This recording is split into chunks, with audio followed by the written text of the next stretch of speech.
शिल्पी घर के काम से फ्री होती तो बोर होती, जिसके बाद उसने घर में ही दुकान खोलने की सोची। अरे ये इतने सारे कपड़े, अरे बहू क्या करेगी इनका? माँ जी, मैं घर में बोर होती हूँ तो सोचा सामने के कमरे में कपड़ों की दुकान खोल लूं। घर का काम भी हो जाएगा और 4 पैसों की कमाई भी। अरे वाह वाह, ये तो बहुत ही अच्छी बात है। मैं भी तेरी मदद कर दिया करूंगी। वाह माँ जी, तब तो मजा आ जाएगा। अब हम दोनों मिलकर खूब पैसे कमाया करेंगे। अब क्या था, सास बहू का काम चल पड़ा। एक दिन, अरे राकेश की माँ, सुनती हो? कहाँ चली गई? भूख के मारे पेट में चूहे कूद रहे हैं। अरे नंदिनी, कहाँ हो? भूख लग रही है। पापा कहाँ है माँ?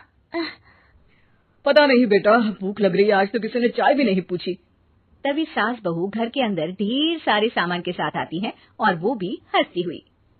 अरे वाह बहू, ये तो बड़ी अच्छी मार्केट दिखाई तूने। बड़ा ही सस्ता सामान था।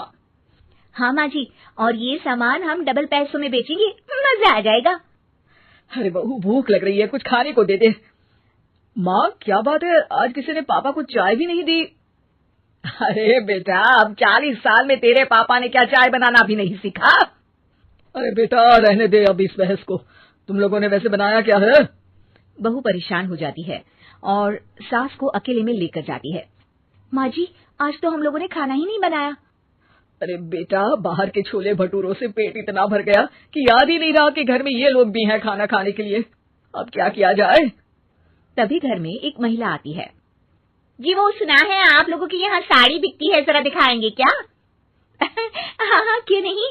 माँ जी, आप इन्हें साड़ी दिखाइए, मैं तब तक पिताजी और इनके लिए खाने का इंतजाम करती हूँ। सास उस औरत को लेकर सामने वाले कमरे में चली जाती है जहाँ उन लोगों ने दुकान खोली थी। वहीं बहू भी किचन में चली जाती है। अब इतनी जल्दी क्या बनाऊं? पापा जी तो खाने के लिए भी बैठ गए हैं। आइडिया, मैं खाना बाहर से ही ऑर्डर कर देती हूँ। थोड़ी देर में खाना आ जाता है और बहू टेबल पर खाना लगा देती है। हे भगवान, कितनी कड़वी दाल बनाई है बेटा। नहीं नहीं पिताजी, वो क्या बात है नंदिनी, रोटी तो चबाई नहीं जा रही है, लग रहा है रबड़ खा रहा हूँ।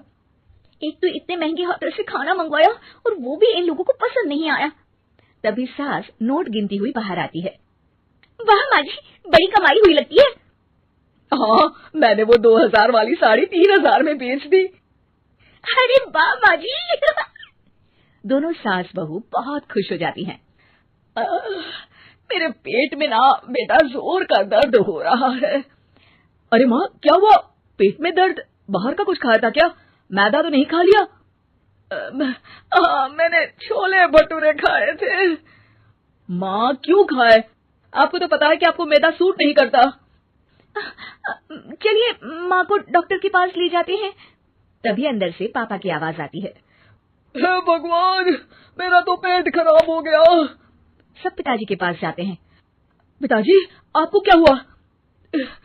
खाना बासी था शायद। अरे पिताजी, नंदिनी जानती है कि बासी खाने से आपकी तबीयत खराब हो जाती है, तो वो ऐसा क्यों देगी, है ना नंदिनी? वो खाना मैंने बाहर से ऑर्डर किया था। मैं और माँ दुकान का सामान लेने गए थे, इसलिए खाना नहीं बना पाए। क्या नंदिनी, दुकान के चक्कर में तुमने तो सारे घर का हाल बिगाड़ रखा है।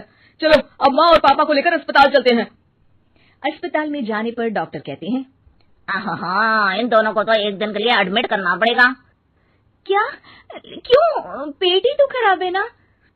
हाँ, तो घर ले जाइए ना, अगर लग रहा है कि कोई बड़ी बात नहीं है और हम सिर्फ पैसा कमाने के लिए इन लोगों को एडमिट कर रहे हैं। नर्स, जरा इन लोगों को बिल तो दे देना।